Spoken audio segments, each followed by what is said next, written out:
Hi friends, ఎలా ఉన్నారు? ఈరోజు మరో వీడియోతో మీ ముందుకు వచ్చేసాను. రీసెంట్గా మేము కేదారేశ్వర వ్రతాన్ని మా ఊళ్ళో జరుపుకున్నామండి. ఆ వీడియో క్లిప్ని మీతో షేర్ చేయాలని ఓ చిన్న క్లిప్స్ తీశాను. ఈ గుడి మా ఇంటికి దగ్గరలో ఉందండి. ఇక్కడ అన్ని వ్రతాలు పూజలు చేస్తారు. సో పూజా విధానం అయితే స్టార్ట్ అయిపోయింది. చూసారు కదా, పూజా సామాగ్రిని కలెక్ట్ చేసుకుంటున్నారు. అమ్మవారికి అయ్యవారికి అర్పిస్తున్నారు.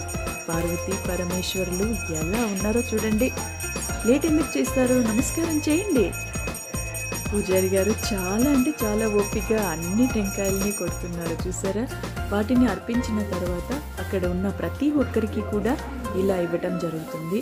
ఈ గుడిలో వ్రత విధానం ప్రత్యేకత అనేది నాకు బాగా నచ్చిందండి. ఎందుకంటే మన దగ్గరే పుష్పార్చన, కుంకుమార్చన చేయించడం జరుగుతుంది. వ్రతం జరగడంలోనే మన దగ్గర నోముదారం కట్టిస్తారు. చాలా అంటే చాలా ప్రత్యేకంగా ఉంది. చూడండి ఎంత ప్రశాంతంగా ఉంది స్వామివారిని అమ్మవారిని చూస్తుంటే కాదు. So I like it the most. ఇక్కడ ఇంకో ప్రత్యేకత ఏంటంటే ఎంతమంది ఆ వ్రత విధానంలో కూర్చో ఉన్నారో వాళ్ళ తట్టల్ని ఒకటొకటిగా తీసుకువెళ్ళి అమ్మవారిని అయ్యవారిని తాకించి మళ్ళా వాళ్ళకి హ్యాండ్ ఓవర్ చేయడం జరుగుతుంది. ఇది ఫస్ట్ టైం నేను ఈ గుడిలో చూశాను. ఎక్కడ నాకు ఈ ప్రత్యేకత అయితే కనపడలేదన్నమాట. సో చూశారు కదా, పిల్లలు పెద్దలు కుటుంబ సభ్యులు అందరూ ఒకటిగా కూర్చొని పూజ చేసే రోజు ఇది. సో నోముదారాలు నేను చెప్పాను కదా, చూసారా కడుతున్నారు. ఇప్పుడు ఏంటంటే అక్షంతలు పూలు ఇస్తున్నారు అందరికీ. ఇది పూజ జరిగే మధ్యలో మనకి ఒక అవకాశం ఇస్తారనమాట స్వామి వారి పైన వేయటం. ఇన్ని చెప్తున్నారు, అసలు ఆ తట్టలో ఏముంది అని ఆలోచిస్తున్నారా? చూడండి, అతిరసాలు, పళ్ళు, పూలు, నోముదారాలు, తమలపాకులు, ఇలా జాకెట్టు, ఇలా అన్నీ ఉంటాయండి. కథ అయితే స్టార్ట్ అయిపోయింది.